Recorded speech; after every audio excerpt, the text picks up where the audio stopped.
Olá, pessoal, tudo bem? Olá, pessoal do Grupo Salão de Fogo, sejam bem-vindos. Pessoal também que nos acompanha aí pelo Guardião Católico. Estamos aqui em mais uma reunião mensal do nosso Grupo Salão do Fogo. E nessa reunião nós temos a alegria de receber um convidado muito especial, né? Desde já agradecendo a ele ter aceito o convite do nosso amigo Cristiano.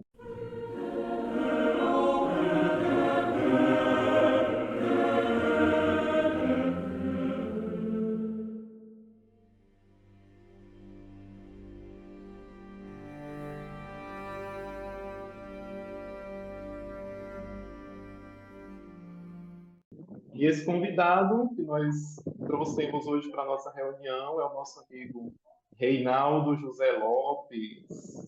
E aí nós queremos acolher o nosso amigo Reinaldo, ele que é,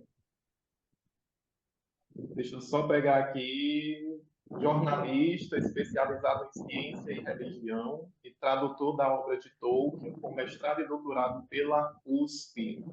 E hoje o Reinaldo também vem para falar conosco sobre um tema muito especial, um texto muito interessante do Tolkien, que o que ele tem de interessante pode ter também de desconhecido de uma boa parte dos fãs, né? Mas eu vou deixar para ele dizer qual é o tema também desse texto, tá bom? Então, bem-vindo, Reinaldo. Se você quiser Obrigadão, também obrigado. se apresentar, falar um pouco da tua experiência, né, com Tolkien, como é que começou isso, para depois a gente entrar no nosso tema, tá bom? Fica à vontade. Vamos lá. Não, acho que depois a gente pode deixar isso um pouquinho mais para o bate-papo, assim. De Beleza. apresentação, por enquanto, tá ótimo já. Agradeço muito pelo convite, sempre um prazer conversar com quem aprecia a obra do Tolkien. Então, vou tentar, eu não me preparei muito formalmente, assim, vou tentar falar um pouco no improviso e ver o que sai. Esse texto, que é o A Frabe Finrod a Andref, ou o diálogo, ou o colóquio de Finrod e Andref, talvez seja, assim, o meu livro de Tolkien mais amado, mais querido para o resto da vida, com certeza, é o Silmarillion. Agora, em texto específico, um texto, escolher um capítulo, uma fração da obra do Tolkien, eu diria que é o texto que eu mais amo, ele foi escrito originalmente para ser um apêndice do Silmarillion. Se o Tolkien tivesse conseguido terminar o Silmarillion em vida, esse texto seria um apêndice do Silmarillion, né? Na verdade, tem um texto que é de ficção, narrativo, e um texto junto com ele que é um comentário. Espero que vocês tenham conseguido dar uma olhada. Ainda está inédito no Brasil, mas a tradução aí já está feita. Eu fiz a tradução, na verdade, originalmente, cara, talvez 15 anos atrás, que é quando eu fazia traduções informais da História da Terra-média para o site da Varinor, que ainda existe, graças a Deus. Foi publicado lá originalmente, e agora eu tive o prazer de poder revisar e melhorar a tradução para publicação. Não sei ainda quando sai, mas ela está no volume 10 da História da Terra-média, então talvez começo do ano que vem a gente já tenha esse texto publicado junto com os outros textos do volume 10, que é o Anel de Morgoth, o nome do livro, né? Aqui no Brasil. Eu acho ele fascinante por uma série de motivos. Assim, antes de mais nada, eu acho um texto tremendamente emocionante. Eu sempre leio e pego as lágrimas quando eu estou lendo esse texto de novo. Seja no original, seja a minha versão traduzida, é difícil eu segurar o choro quando eu estou lendo. Então, tem uma força emocional que para mim é meio primal, assim, meio inexplicável. Então, tem esse lado muito de relação pessoal e emocional com o texto. Mas ele tem uma série de aspectos muito interessantes. Ele faz parte de um grande esforço do Tolkien, que infelizmente não foi concluído em vida, de ampliar e repensar os conceitos do Silmarillion que existiam em alguma medida desde quando ele era moleque, desde quando ele estava no começo da casa dos 20 anos de vida dele, que ele começou a esboçar o Silmarillion. E ele passa, então, a vida inteira trabalhando nisso, ele dá uma parada quando ele está fazendo O Senhor dos Anéis, depois ele retoma e amplia muito esse escopo do Silmarillion depois que O Senhor dos Anéis é publicado. Então a gente está falando de um texto que é provavelmente da metade para o final dos anos 50. Então é um texto realmente da maturidade do Tolkien. Ele estava indo para os seus 60 anos, ou até um pouco mais quando ele escreveu. Então tem esse aspecto que se encaixa na coisa geral de como é que foi reformular o Silmarillion para ele. Tem outra coisa que é bem importante, que talvez seja o único texto dele, eu não me lembro de outros, pelo menos, que tem um formato que se parece muito com um diálogo platônico, né? Que é uma narrativa que é basicamente de conversa entre dois personagens, que é o rei élfico Finrod Felagund, né? Que era o senhor de Nargothrond, e uma sábia humana, que é a Andref, da família do Beren, que depois se casa com a Lúthien, né? Da primeira união entre elfos e homens. E, ao mesmo tempo, tem várias. Então, tem essa coisa de diálogo platônico, inclusive a Frabes é um decalque do élfico para a palavra grega diálogos, né? Então, diálogo é dia, né, que é através, e logos, palavra, né, a palavra que passa através de uma pessoa. E outra, em Sindarin, é a mesma coisa.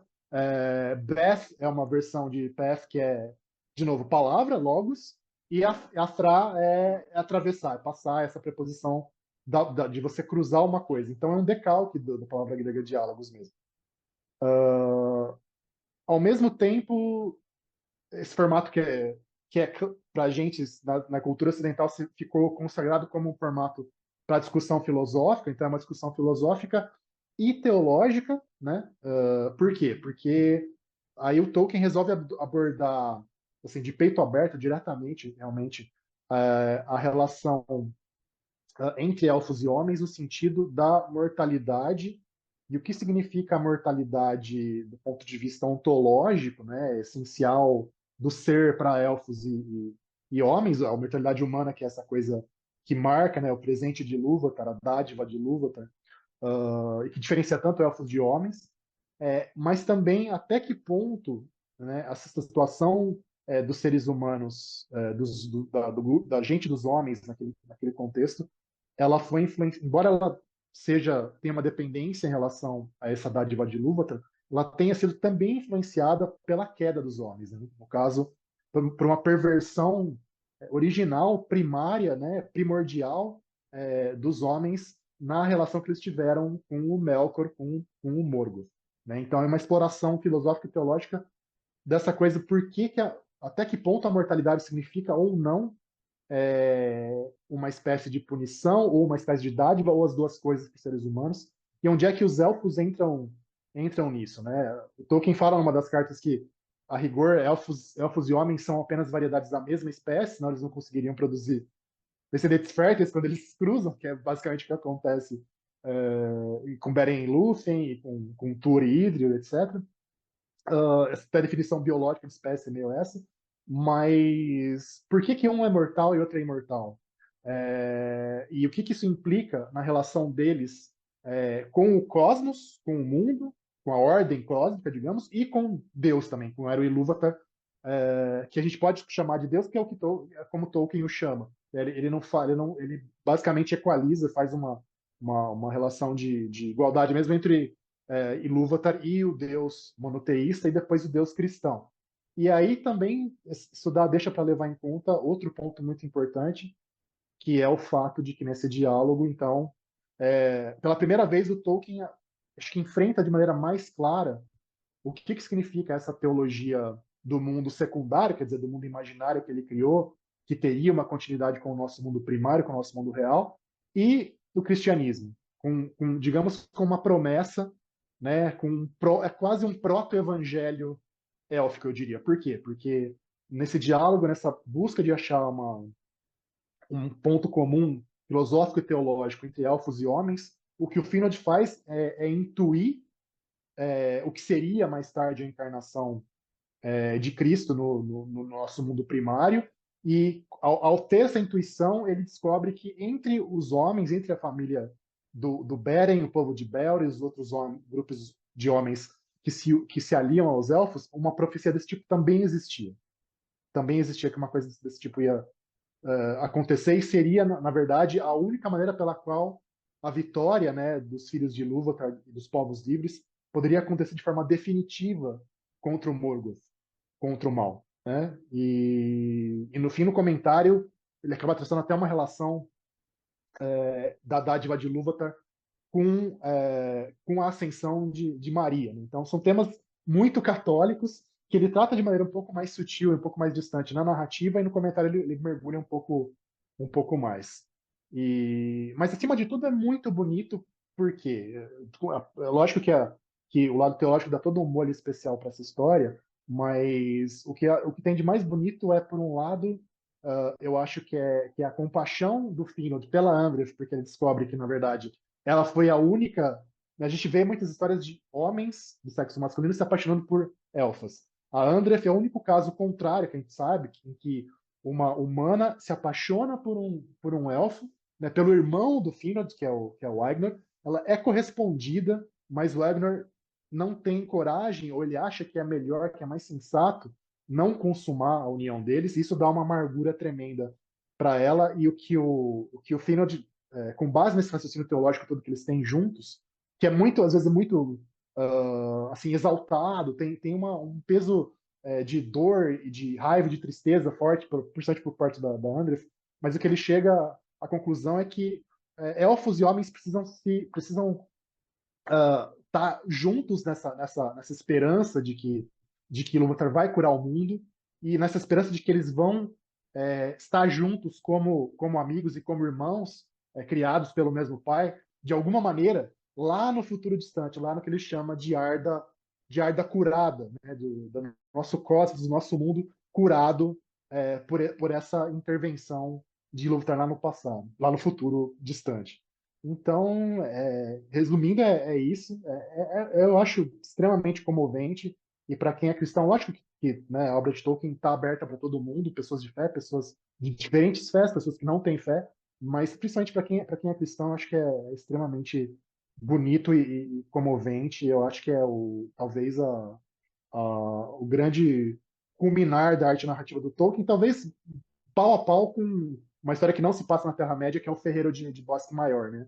Que também é muito emotiva, mas com uma outra pegada, uma outra chave. Mas eu acho que é difícil superar as alturas que o Tolkien alcançou nesse texto.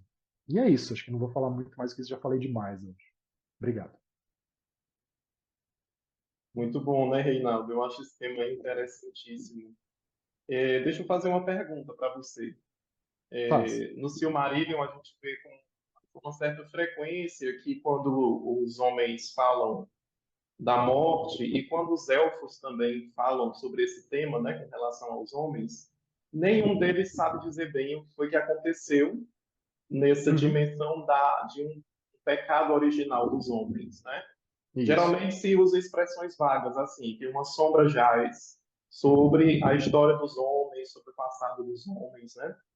Aí eu queria saber de você se esse texto ele dá alguma pista mais clara, por exemplo, desse tema, do que teria sido, do que seria essa sombra, que tipo de contato foi que os homens tiveram com Melkor, ou se isso permanece ainda um mistério.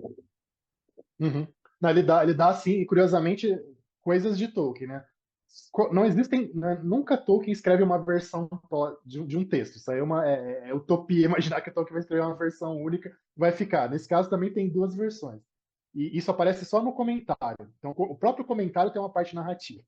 Então, numa versão, o Finrod pergunta diretamente para André, mas e aí? O que aconteceu? O que vocês fizeram? Porque alguma coisa de muito sério vocês fizeram para ter acontecido essa tragédia primordial. E numa versão ela fala, não sei, talvez outras pessoas saibam, mas eu não sei.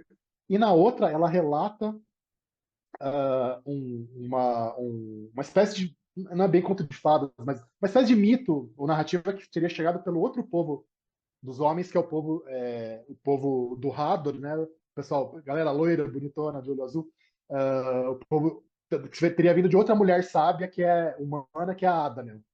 E nessa versão, então, o que acontece basicamente aqui no começo da jornada dos homens em Arda, eles ouviam a voz de Ilúvatar e tentavam aprender com ela, só que aí aparece uma figura misteriosa, poderosa, que claramente ou era o Melkor ou era um emissário dele, que diz, não, esse negócio de ouvir essa voz aí é bobagem, eu consigo passar para vocês um conhecimento muito mais fácil, muito mais rápido aqui, basta vocês construírem uma casa para mim, uma casa, ou seja, esse é até um hebraísmo do Tolkien. Casa e templos em hebraico são meio sinônimos. Então, senti muito que é um hebraísmo do Tolkien.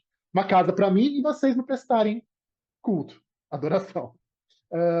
Então, eles passam a adorar essa figura Só que ela começa a fazer exigências cada vez maiores e mais cruéis para eles. Eles continuam seguindo essas exigências, em troca de cada vez menos benefícios, até que eles se tornam uma espécie de deus e tirano deles. E aí, um subgrupo desses homens primordiais, então, se rebela e começa a ir para o oeste em busca do que eles acreditam que tem uma luz no oeste. E aí, então, esse grupo, subentende que esse grupo seria dos primeiros homens que chegam em Beleriand lá na Primeira Era. Então tem essa versão. É bem assustador, acho que é bem legal também de ler, mas engraçado, né? É a matriótica do Tolkien. Caixinha dentro de caixinha dentro de caixinha. No comentário você tem essa versão de duas versões diferentes. Você sabe dizer se na tradução para o Brasil desse volume, onde tem o Hum, diálogo entre o Finrod e a André, a gente vai ter acesso a essas versões sim, não. também Vai, disponíveis? vai vir na íntegra, tudo, vai estar tudo que tem em inglês vai estar na edição brasileira. Muito legal. O Tolkien falou já, se eu não me engano, numa carta ou numa entrevista dele, que a história, o que ele escrevia, né? Eu acho que ele estava se referindo ao Senhor dos Anéis. Ele disse que a base, o sentido principal era morte e imortalidade, né? Ele se referia Sim. principalmente a isso, né?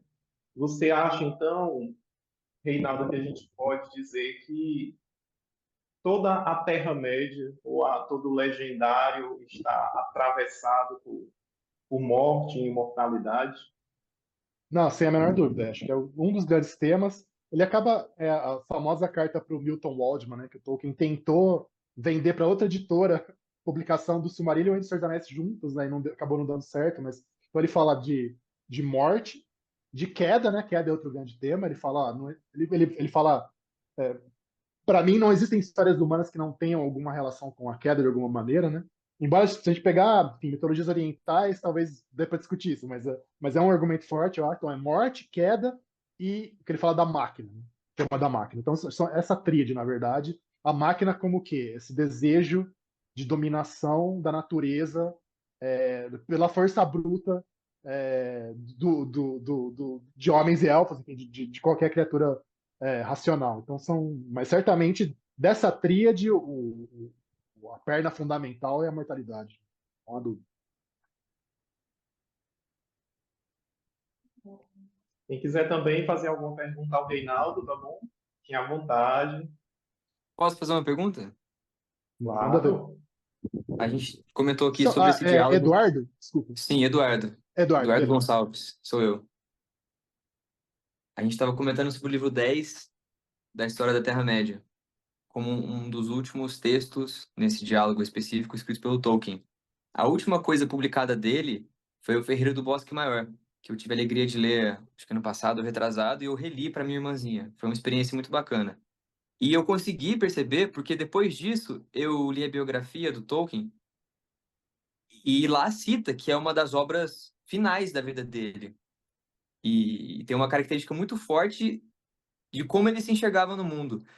Você Uhum. poderia comentar um pouco com a galera essa questão dessa profundidade desses dois textos? É difícil, porque acho que bate um pouco em coisas que é difícil elaborar racionalmente, assim, é muito... Concordo, concordo. As emoções que eles provocam são complicadas, assim, mas eu acho que se a gente for juntar as duas coisas, acho que o termo-chave é um termo élfico, que o Tolkien cita nesse texto do Anel de Morgoth, e acho que está implícito também no Ferreiro de Bosque Maior, que é Estel. Estel, que é a esperança, mas não é a esperança baseada em dados, digamos, né? Esperança baseada em informações que você tem de que não vale a pena, sei lá, investir X na bolsa de valores porque essa empresa tem potencial, tal. Não, não é esse tipo de esperança. A esperança que é baseada no. Deixa eu tentar lembrar a frase que está no diálogo de Finrod e Andrés. Na nossa natureza e primeiro ser. Quer dizer, o que você sente na sua natureza humana que, número um, vale a pena se entregar na esperança de que Deus te ama e quer o seu bem em primeiro lugar, e que, talvez mais do que isso, que esse desejo de controle, de você achar que você tem o direito de controlar a sua própria vida, outros seres humanos, a natureza, tal, isso aí corrói a gente por dentro e se você consegue abrir mão disso, você consegue achar o seu lugar no mundo e a sua relação com as outras coisas que existem no mundo, as pessoas que existem no mundo, de maneira muito mais harmônica e menos tirânica. Que, tipo, tudo bem, saber abrir mão das coisas, né? Saber que tem hora que é preciso parar e confiar que vai dar certo e que você não é, você é uma pessoinha muito pequena, como o Gandalf fala pro Bilbo no final do Hobbit. Bilbo, eu adoro você, você é um cara muito legal, mas você é só um carinha muito pequeno no mundo muito grande. E tudo bem. E o Bilbo responde, nossa, ainda bem, né? Ainda bem que é assim, graças aos céus. Então acho que é um pouco isso. Não sei se eu fiz muito sentido, mas é o que eu sinto, assim. Eu tinha uma pergunta para fazer também. É o Pois não. Jabas que está falando. Diga, Reinaldo, Jabas. para mim, você pode até discordar, os amigos também, mas para mim, digamos assim, o momento mais sombrio do Legendário, para mim, é a morte de Celebrimbor. Como ela se dá e com o Hum, pós-morte dele, né? Onde ele é empalado numa estaca e está perfurado por Flashes. flechas. E assim, remete a uma aplicabilidade que Tolkien falava, né? São Sebastião. Assim, eu queria saber se ele falou disso especificamente, o que levou ele a construir esse momento do Celebrimbor, porque para mim, bicho, é o momento mais trash do Legendário, velho. Não, Os orcs é saindo, muito saindo pesado. mostrando o cara como estandarte para fazer pouco da tropa de Elrond, digamos assim. Cara, eu concordo que é muito pesado. Se bem que eu não acho que é o mais. Pra mim, sabe qual que é o pior momento? O momento que eu fico mais assim. Que coisa horrorosa, né? É quando o Húrin chega lá, lá em Brethil, depois que a Nienor se matou, depois que o Túrin se matou. Aí a coitada da Morwen chega lá na pedra, na lápide onde eles estavam. É triste pra caramba. ah, e o Húrin depois chega e ela vira para ele e fala: se tu sabes, dize-me como ela o encontrou. Ela pergunta para ele como é que a Morwen encontrou o Túrin. E o Húrin não tem coragem de responder, cara. E É punk. ele fica quieto e ela morre nos braços dele. Cara, aquilo. Jesus Cristo, aquilo é demais. É Não, isso é demais. uma verdadeira tragédia, né? Não, é tragédia Sensacional. grega, enfim. Sim, Até porque do o começo ao próprio fim. Tolkien compara É o Túrin o com o meu livro Édipo, preferido de foi todo cozido por Legendário ele, né? é a história de Túlio. É o meu preferido. Não. É tenebroso. Mas assim, não tem nenhuma evidência de que o Tolkien tenha pensado diretamente no São Sebastião ao retratar o Celebrimbor. Ah, eu acho que o Celebrimbor, assim, ele não é uma figura maligna de maneira nenhuma, mas eu não enxergo ele propriamente como uma figura mais santa. Eu acho que ele é uma figura prometeica mesmo, né? Como Prometeu um pouco do mito grego. Então, no sentido de que a ambição dele é uma ambição legítima, por um lado, de fazer o bem para a Terra-média com as criações dele, embora também tenha motivos menos louváveis, que é meio que querer parar o tempo. Eu estava ouvindo um podcast sobre a série, né, de poder gringo, chama Rings of Power Wrap-Up, é feito pelo mesmo pessoal do Prancing Pony. É super legal. Eles falam, olha, o que são os anéis élficos? Os anéis élficos são um botão de pause na natureza. E isso não tem como ser bom a longo prazo. Não dá para ser bom. Então, eu acho que o Celebrimbor está mais para uma figura prometeica, em que ele tem a intenção de fazer o bem, de ofertar coisas boas para o mundo, só que ele também tem uma arrogância, uma híbris, né, para usar o termo grego, né, também da tragédia grega, que acaba levando ele para o lugar onde ele foi parar. Né? Inclusive a Seria a arrogância arrogância, de querer seria a enfrentar arrogância do o avô dele. Sauron.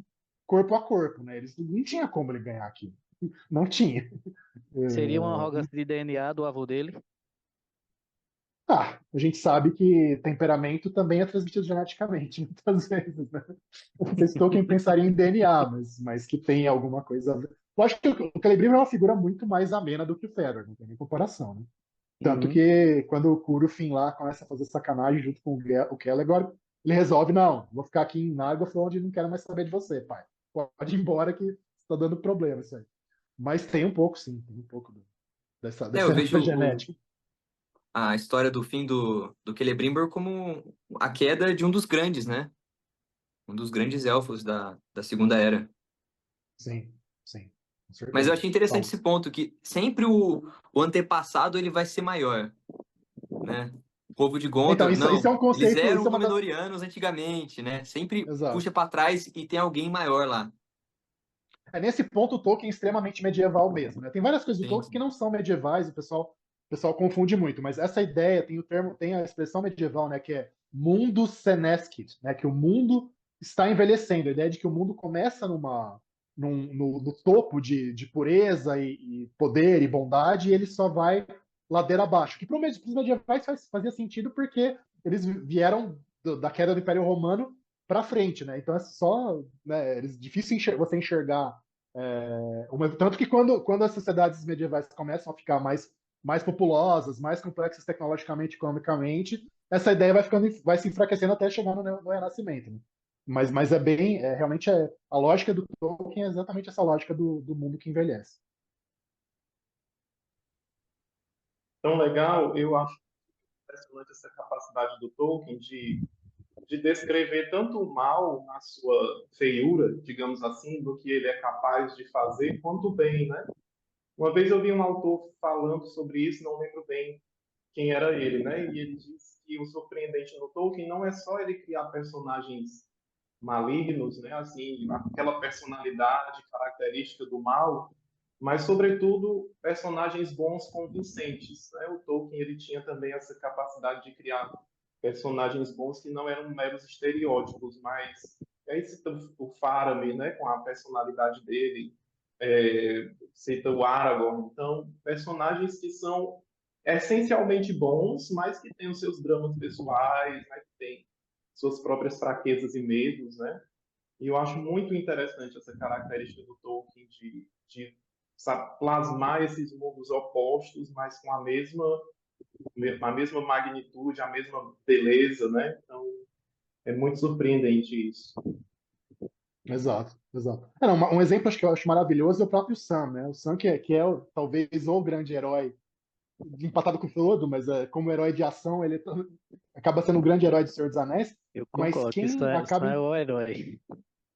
quem acaba empurrando, pois é, quem acaba empurrando o Gollum para a traição final do Gollum é o Sam, né, cara? Se ele tivesse dado uma palavra mais gentil pro Gollum a hora que ele chega perto do Frodo dormindo e faz carinho no Frodo, se o Sam tivesse tido um pouquinho mais de autocontrole, talvez a traição do Gollum tivesse acontecido, né? E o próprio Tolkien fala isso nas cartas também, né? Então, ele tem uma responsabilidade ali, apesar de todo o lado super positivo ou o próprio Boromir, né? Que é uma figura fantástica também. E na morte dele, ele vira pro Aragorn e fala: eu falhei. E o Aragorn fala: não, não, tu venceste. Poucos venceram tamanha vitória, né? Então, é incrível, incrível mesmo. Reinaldo, mais uma pergunta sobre o diálogo entre o Finrod e a Andred. A gente vê pouca coisa, e talvez só pinceladas aí nas obras do Tolkien, sobre o pós-morte, tanto para os elfos quanto para os homens, né? Nesse texto, eles aprofundam algo sobre isso, como seria, tipo, a vida eterna para as duas raças. Não chegam nisso. Em especial, acho que o Tolkien ele mantém realmente um certo véu de mistério sobre o destino dos homens, né? Isso para ele é meio. Em nenhum momento ele chega a detalhar. Ele até fala das implicações teológicas. Uma coisa que ele fala, por exemplo, isso é bem interessante, que é aquela coisa que eu falei da Assunção de Maria. Ele propõe o seguinte, que a dádiva de Ilúvatar originalmente era que tanto o Fea, quer dizer, o espírito, né, dos homens, quanto o Roa, a carne, né, o corpo físico, estariam destinados a deixar os círculos do mundo, né? Então a tragédia causada pela queda dos homens não era a morte no sentido de deixar o mundo, mas sim a morte no sentido da separação entre corpo e espírito, entre Fea e Roa. Então nesse ponto ele detalha o que seria, na verdade, a morte original, entre aspas, dos homens, né? Mas para onde eles vão, o que acontece, além do fato de que eles vão obrigatoriamente deixar Arda e Ea, né, deixar a Terra, deixar o universo, ele não fala. Agora, nesse mesmo volume, tem um texto também gigante, com várias versões, que é Leis e Costumes entre os Eldar, que é muito bacana por falar um pouquinho mais da questão da morte élfica. Então, desde o ponto de vista o que acontece para os elfos voltarem à vida, então tem uma versão na qual os elfos reencarnariam, entre aspas, como bebês e cresceriam normalmente até quando chegarem à vida adulta e aí lembrarem da sua vida pregressa, ou uma outra versão que eles ganhariam um corpo novo já adulto. Detalhe também que os elfos poderiam, a rigor, recusar irem para Mandos, então não é que era obrigatório e imediato e automático a espírito élfico na morte ele ir para o salão de Mandos. Não. O que acontecia tipo, vinha lá um chamado, né? Espírito élfico, compareça a SSO, né? Como diz o metrô de São Paulo. Vamos para lá, vá para o salão de Mandos, mas eles poderiam recusar. E que, inclusive, alguns elfos com inclinações ruins, pervertidos, enfim, poderiam continuar na Terra-média e que esses espíritos, então, desencarnados de elfos poderiam ser usados nas necromancias do Sauron. Então, por exemplo, os espíritos que estão lá nas colinas dos túmulos, nas cousas tumulares, poderiam ser espíritos élficos corrompidos que foram controlados e enviados para lá pelo Sauron, por exemplo. Então tem toda essa coisa. Mas, de novo, a parte dos homens é sempre a mais misteriosa e menos detalhada. Ô, Reinaldo, tu poderias aprofundar mais nessa questão do salão de mandos, que eu acho muito interessante essa parte do legendário. Como é que ficaria essa questão? Você pincelou aí, mas teria como Pois é. aprofundar mais. Deixa eu ver se tem mais detalhes que eu deixei de lado. Uma coisa interessante também é que para os próprios elfos que aceitam o chamado e vão para o Salão de Mandos, o Salão de Mandos tem um certo aspecto de purgatório, também, no sentido de que não é, foi para lá e já vai numa linha de montagem para um corpo novo. Não. Depende muito da situação que esse elfo passou ao longo da vida, dos seus atos, da sua personalidade e tal.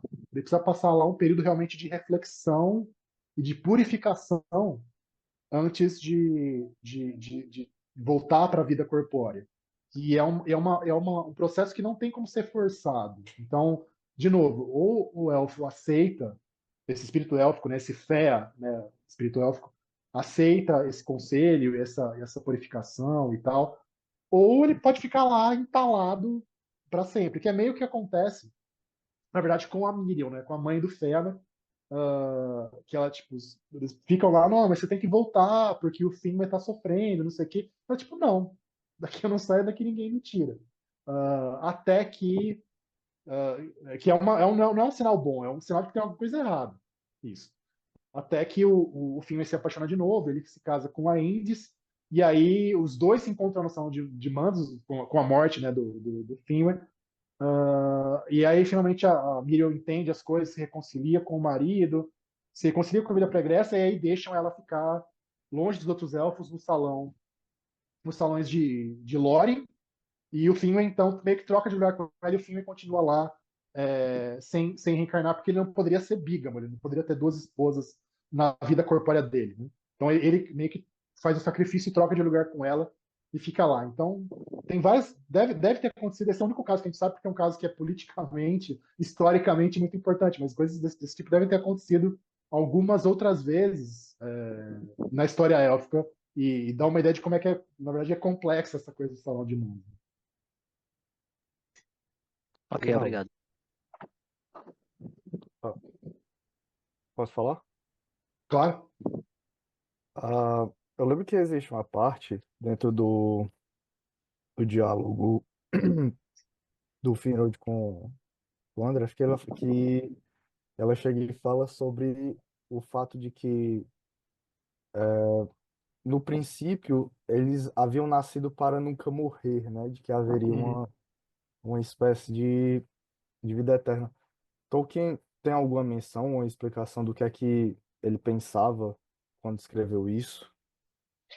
Não, no próprio diálogo você acaba se resolvendo, porque ó, o raciocínio dos dois ali juntos chega a uma outra conclusão, que é o que eu tinha falado.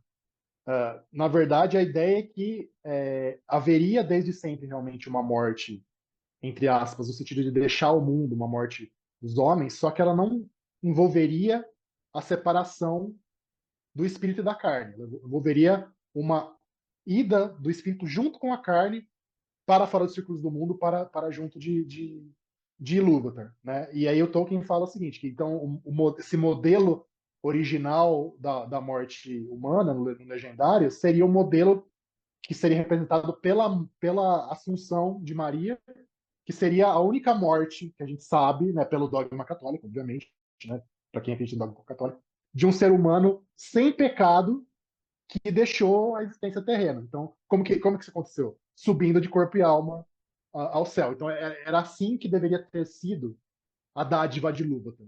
Mas, com a corrupção e a queda dos homens, a coisa passou a funcionar com a separação entre o corpo e o espírito.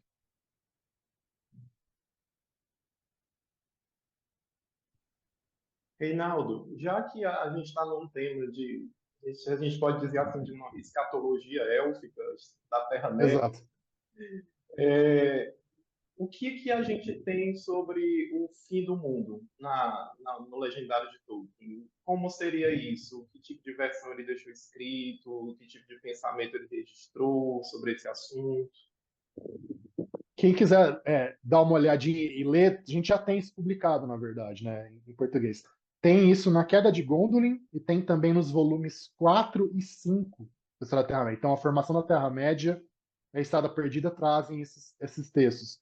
Que tá, o problema é que são textos relativamente precoces do Tolkien. Então, foram escritos até os anos 30, mais ou menos, no máximo até o final dos anos 30, em que ele tem ele relata uma coisa que lembra um pouco o Ragnarok. Ele mesmo compara o Ragnarok da mitologia escandinava, né, que é o tal da Dagor Dagoras, né, a última batalha. Então é aquela ideia de que com o envelhecer do mundo, os Valar iam perder sua força, o Morgoth ia conseguir escapar da prisão dele no vazio e atacar o cosmos de novo. E aí, na época se chamava Fionwe, né? No Silmarillion mais recente é o Eonwe, que é o arauto do Manwë. Na época o Fionwe era o filho do Manwë. Depois o Manwë deixou de ser filho. Então, o Fionwe barra Eonwe e o Túrin Turambar, retornado da morte, os dois juntos iam enfrentar as forças do Melkor, e a espada negra do Túrin é que ia matar o Morgoth em definitivo, né? E com isso, então, os elfos e homens iam todos ressuscitar, as árvores de Valinor iam também ser recriadas com a Silmaril do Fëanor, o próprio Fëanor ia quebrar a Silmaril para ressuscitar as árvores, e nessa luz das árvores renovadas, os Valar iam rejuvenescer, e você ia ter meio que um novo céu, uma nova terra. Super legal, o problema disso é que dos anos 30 em diante, o Tolkien nunca mais voltou a essa narrativa. Ele até chega a usar o termo Dagor assim, em textos bem mais tardios, só que ele não reelabora como é que seria essa história. Ela tem uma série de elementos do tipo como assim o Turing ia voltar como ele é humano, ele morreu, ele foi para além dos círculos do mundo, sabe? Então, e o Morgoth foi tudo decepado, tal, como é que ele ia conseguir sair do vazio todo maneta e sem conseguir andar, né? Essas coisas. Então, a gente não sabe se isso ainda vale para a concepção mais madura da mitologia. Não dá para saber. Mas essa versão mais antiguinha tem, já dá para, quem quiser, já dá para ler nos livros aí que saem.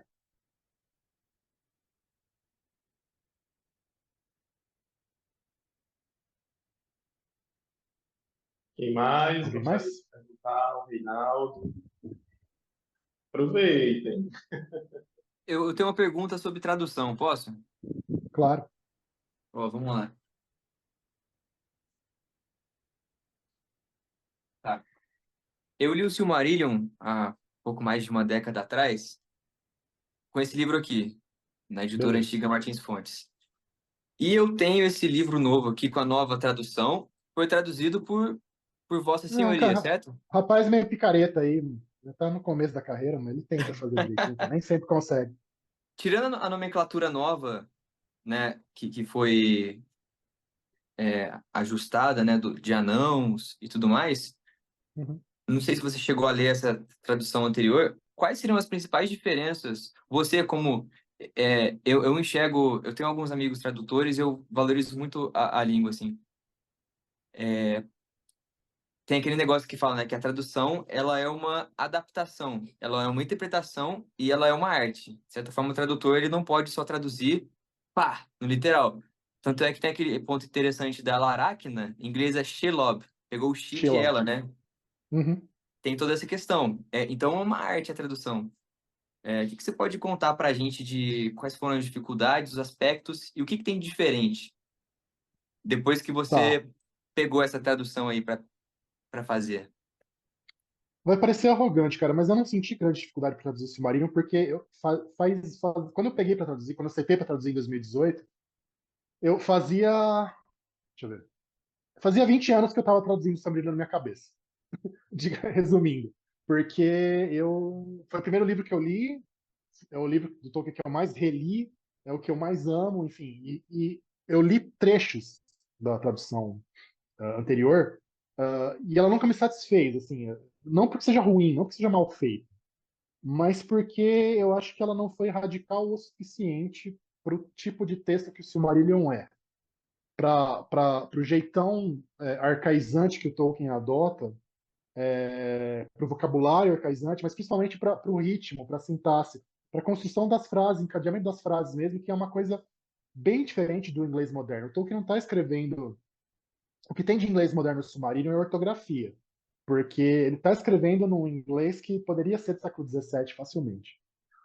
Então, o que tem de diferente, eu diria, o que eu tentei fazer pelo menos, é ser o mais obsessivo, compulsivo possível em manter esse aspecto do ritmo e da sintaxe, das frases mesmo, que é muito típico do Silmarillion, que não aparece em textos escritos em inglês moderno, basicamente. As inversões, as repetições, o e, tipo, e, que é uma coisa que a gente vê, que a gente pode resumir assim, mas mais em estilo bíblico, o estilo da Bíblia do rei Jaime, né? Em inglês um pouco. Foi isso que eu tentei manter, que eu acho que a tradução anterior não foi radical o suficiente. Tem gente que achou que o texto ficou intragável e chato, ou às vezes mesmo literal demais. Mas eu acho que era o que precisava ser feito para dar para o leitor uma experiência mais próxima do texto original, que não é nem de longe um texto fácil. Ah, tá difícil. É difícil. O Silmarillion, você quer um texto fácil, você vai ler outra coisa, você não vai ler o Silmarillion. Acho que é isso. Obrigado. A segunda pergunta exige uma resposta, imagino que seja mais fácil. Tá. Você disse que lê Silmarillion há uns 20 anos, certo? A primeira vez que eu li foi em 1998. Isso. Então tem uma longa história aí já com os textos de Tolkien, já até trabalha com isso. Minha pergunta é a seguinte: o que você diria para alguém que nunca leu, o que é Tolkien na sua vida e por que é importante ler? Qual que é a Você falou que era parada? mais fácil a pergunta, você estava me zoando, que essa era mais fácil, né? Pelo amor, que mentiroso. Ah, cara, é difícil colocar numa frase assim isso. Para mim é uma fonte de esperança e coragem perpetuamente, assim. Algumas das coisas simplesmente pelo prazer estético, algumas das coisas mais bonitas que um ser humano escreveu estão ali e vale a pena. Eu não acho que Tolkien seja para todo mundo. Tem algumas pessoas que não têm temperamento para fantasia em geral e para Tolkien em particular, né? Tem gente que não consegue sair de uma leitura de narrativa que não seja num enfoque mais realista. Então, acho que para gostar de Tolkien, você tem que gostar de mitologia, ou pelo menos de história de fadas, né, de contos de fadas. Mas se você tem pelo menos algum gosto por fantasia e contos de fadas, você tem que ler Tolkien. Você não pode passar pela vida sem essa experiência, eu acho. Obrigado, Reinaldo. Reinaldo, você tem outros livros do Tolkien traduzidos por você, Você quer que eu faça a além do lista? Vai Silmarillion? demorar. Vai demorar. Tá, vamos lá. Por ordem, vou tentar lembrar por ordem de publicação. Então, eu estou contando o que tem, não necessariamente que eu tenha traduzido na íntegra, mas que tenha algum texto que eu traduzi no meio, tá? Então, Queda de Gondolin, o Silmarillion, o Hobbit, Árvore e Folha. Meu Deus do céu. Não vou contar o Hobbit anotado, mas o Hobbit anotado é a minha tradução lá também, mas enfim. Árvore e Folha. Natureza da Terra-média, A Queda de Númenor. Hum, agora saiu. Então. Ah, não, peraí. A Batalha de Maldon. Sete. Deixa eu ver se eu tô esquecendo coisa. Ai, meu Deus do céu. Bom, vou contar da História da Terra-média, então. Tem Livro dos Contos Perdidos 2, Estrada Perdida, no último box que saiu tem O Retorno da Sombra e Sauron Derrotado.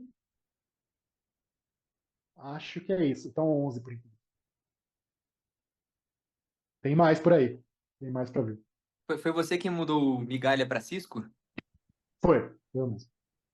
Qual que foi a discussão? Por incrível que pareça, a Niggle, ideia veio né? do Que seria mesquinharias, Nigel. né? Isso. A ideia veio do futebol. Porque eu pensei no seguinte: o que é o jogador que fica ciscando no campo, né? Que tipo, mexe, remete, não solta a bola, vem o zagueiro e tira a bola dele. E porque são duas sílabas, Nigel, Cisco. Então, isso é uma coisa que eu sempre penso também. Eu tento ser breve. Eu tento não espalhar. Não, quanto menos sílabas, melhor, porque o Tolkien prezava muito pela concisão do inglês, eu acho. E quanto mais a gente conseguir fazer isso. É difícil porque o português é naturalmente mais verborrágico. Mas eu tento também manter essa coisa concisa. Legal, agora eu sei explicar para os outros por que que mudou. Beleza. Valeu. A gente já está se encaminhando para o final da nossa reunião. Eu queria fazer só mais uma pergunta para você, Reinaldo. Você, no começo, falou um pouco dos Anéis de Poder, e eles seriam tipo um botão de pausa, né? No ciclo natural, né? No curso da natureza e Uhum. tudo. Você pode fazer para a gente um pouquinho essa relação entre os Anéis de Poder e a questão da morte, da mortalidade, para os elfos? Uhum.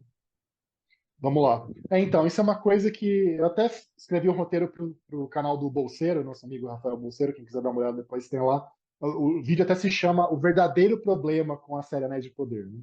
Que em vez dessas idiotices todas de elfo negro, mulher empoderada, todas essas babaquices que os idiotas na internet ficam gritando, que não muda coisa nenhuma. O problema verdadeiro que eu acho no roteiro foi tentar deixar de um jeito muito mecânico e acelerado e automático uma coisa que é muito mais sutil.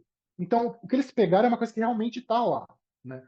Que a criação dos Anéis de Poder, ela tem uma relação com esse aspecto do fading, né, do desvanecer ou do fenecer dos elfos, esse processo pelo qual os elfos estão se tornando cada vez menos físicos e corpóreos. É como se, eu tô ele usa geralmente, é como se tivesse um foguinho interno, que é o espírito deles, comendo o lado físico deles por dentro.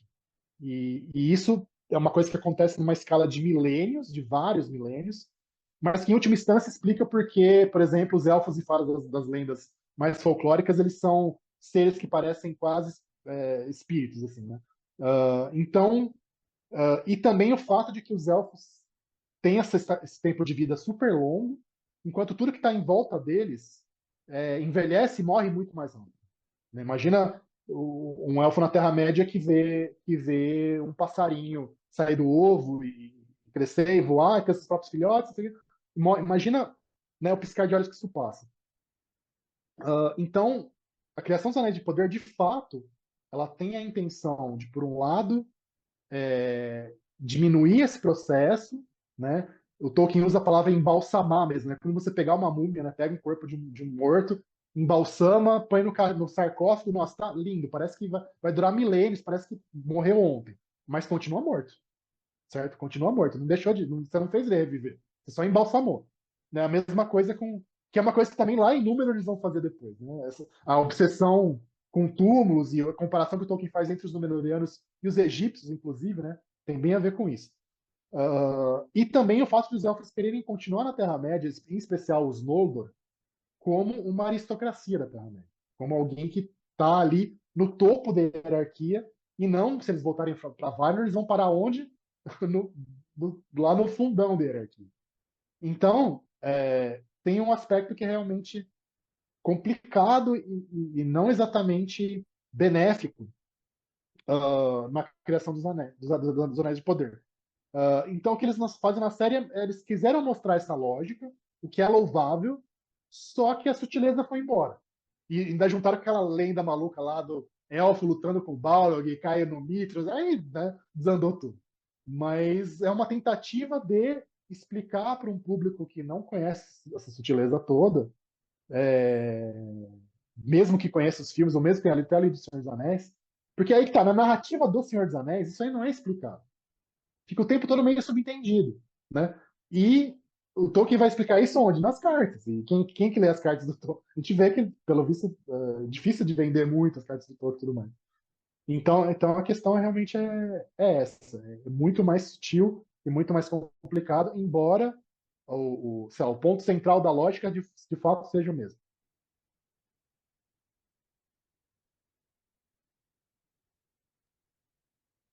Muito interessante. O texto que você falou, Reinaldo, ele vai para o canal do Bolseiro, que você Isso, ele escreveu? foi publicado já faz algum tempo no canal do Hum, Bolseiro. Eu acho já que, está acho que o nome publicado, é né? esse, é o verdadeiro problema com Anéis de Poder, alguma coisa assim. Ô, Reinaldo, Legal. Oi. você teve acesso a todos o roteiro, não foi da segunda temporada? Para Sim, eu revisar. revisei tudo, exato. É engraçado, É, né? me responde, me Engraçado. responda uma coisa. O que foi que você sentiu quando você leu o beijo do genro na sogra? Sabe qual que é o problema? É, do jeito que eu tive acesso ao material, eu não vi a cena. E ela não é descrita no texto do roteiro. Então eu não sabia que esse beijo ia acontecer, cara. Eu fiquei sabendo junto com todos vocês. Mas assim, ele tem uma justificativa que não é romântica, é só um misdirection, né? É só para despistar. Mas sei lá, Isso. podia ter feito outra coisa, eu acho. E, Eu de pensei novo, ele se ajoelhar, dentro pedir da série, perdão. dentro da série eles ainda não são genro e nora. Veja bem. Dentro da série, o genro e nora, não, desculpa. Genro e sogra. A Celebriana nem nasceu ainda. Então calma, calma. Assim, famoso desnecessauron, para fazer um trocadilho, né? Desnecessauron. Mas, sei lá, não é é um pecado venial, não é um pecado capital. Literalmente cenas para os próximos episódios, né? Aí esse desenrolar da série. Exato. Então, nós queremos agradecer, Reinaldo, de coração a sua presença aqui, nos honrando na reunião do Salão do Fogo, né? Com certeza você trouxe elementos que muitos de nós não, pelo menos na nossa leitura, ainda não tivemos acesso, né? Eu acredito que poucos entre nós aqui já começaram a ler os volumes da história da Terra-média, né? Que talvez nos livros de Tolkien sejam os que os leitores costumam ter menos acesso ou se interessem menos, talvez. Né? Então, tem elementos como esses que você trouxe que são completamente desconhecidos ainda, né, para boa parte dos fãs de Tolkien. Então, nós queremos agradecer mesmo, de coração, viu, a sua presença e que Deus abençoe a sua missão aí também, junto a esse Amém. trabalho, essa publicação das obras de Tolkien, né, por que não dizer, né?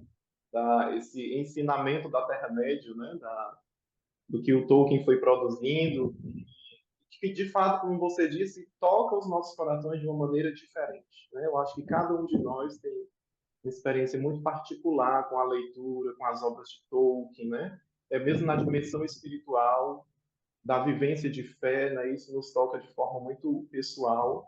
Muito obrigado pelo seu trabalho, que é mesmo fantástico, e por você compartilhar conosco seu conhecimento aqui. Imagina, foi um prazer, sempre legal conversar sobre Tolkien. Espero ter sido útil de alguma maneira aí. E é isso. Se vocês puderem, leiam então a História da Terra-média, que assim, dá trabalho, mas vale a pena. Vale a pena. E obrigado mesmo pelo convite. Foi um grande prazer. Muito bem. Então, pessoal, a gente vai encerrar aqui a nossa reunião. Um abraço aí para vocês que participaram, que perguntaram, que também contribuíram, né, com o ponto de vista de vocês aqui. Muito obrigado. Um abraço para o pessoal do Guardião Católico e até a nossa próxima oportunidade. Túnel. A gente vai Mari. tirar foto, né? A gente vai tirar Tem foto? Então tá. Falei na Mari, esse era demais. Eu vou só parar aqui Tem que passar perfume pra foto, hein? a gravação.